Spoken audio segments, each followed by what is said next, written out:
현재 출시되어 있는 슈퍼컴퓨터가 몇백 년이 걸려도 풀기 힘든 문제를 단 몇 초 만에 끝냈다는 양자 컴퓨터 한 번쯤 들어보셨을 겁니다. 일반적인 컴퓨터에서는 CPU라는 용어로 컴퓨터의 전반을 제어하지만 여기서 퀀텀을 앞에 붙여 양자 컴퓨터에서는 QPU라고 지칭합니다. 컴퓨터라는 단어는 직접 사용하기도 하고 흔하게 접할 수 있어 잘 알고 있지만 양자는 대체 무엇일까요? 컴퓨터는 데이터를 처리하기 위해 사용됩니다. 업무 처리를 위해 엑셀이나 유튜브 영상 시청, 게임 플레이 등 다양한 용도로서 활용이 가능한데 이 데이터를 다루는 단위에서 양자 컴퓨터와 일반적으로 보급되는 컴퓨터가 다릅니다. 우리가 흔히 사용하는 컴퓨터는 클래시컬 컴퓨터입니다. 데이터의 단위는 비트로 구성되어 있고요. 이 비트는 0 또는 1로 이진수 형태로 구성되어 있습니다. 반면 양자 컴퓨터, 퀀텀 컴퓨터라고 하죠. 양자 컴퓨터에서는 데이터의 단위가 큐비트라고 합니다. 이때 마찬가지로 0 또는 1을 다루는데 이게 0과 1이 동시에 존재하는 중첩 상태가 있어요. 위에서 설명했던 0 또는 1을 클래시컬 컴퓨터에서 사용하는 형태라면 이해하기 쉽지만 양자 컴퓨터의 경우를 예시로 들어볼게요. 동전을 손바닥에 올려두고 공중으로 던진 뒤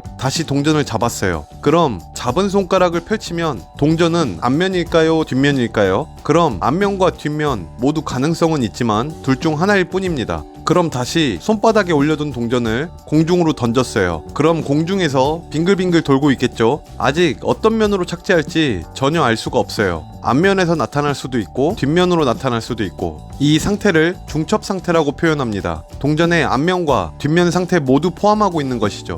양자 중첩은 딱 이 공중에서 돌고 있는 동전 상태인 거예요. 손으로 잡아 관측하는 순간 앞면이나 뒷면이 결정되는 것처럼 큐비트도 측정을 하는 순간에는 0 또는 1로 결정됩니다. 비트와 큐비트에서는 엄청난 속도 차이가 나타납니다. 우리가 큰 집에 산다고 가정해 볼게요. 그 집에는 방이 무려 1000개가 있고요. 이 방 중에서 세상에서 가장 소중한 스마트폰을 두고 나왔어요. 근데 방이 너무 많아서 어디 있는지 기억이 안 나요. 이걸 내가 찾기는 어려우니까 컴퓨터 보고 찾아오라고 할 거예요. 클래시컬 컴퓨터에서는 방을 찾기 위해 후레쉬를 들고 방을 하나씩 열어봐야 합니다. 1번 방 후레쉬 켜보고 끄고 2번 방 후레쉬 켜보고 끄고 3번 방 후레쉬 켜보고 끄고 심각한 경우는 마지막 1000번째 방까지 확인해야 하죠. 그러면 결국 스마트폰을 찾을 수 있습니다. 이게 우리가 현재 일반적으로 사용하는 컴퓨터의 방식입니다. 하지만 큐비트에서는 처리 방식이 완전히 달라요. 큐비트는 특수 후레쉬를 가지고 있다고 비유할 수 있고요. 이 후레쉬는 1번 방부터 1000번째 방까지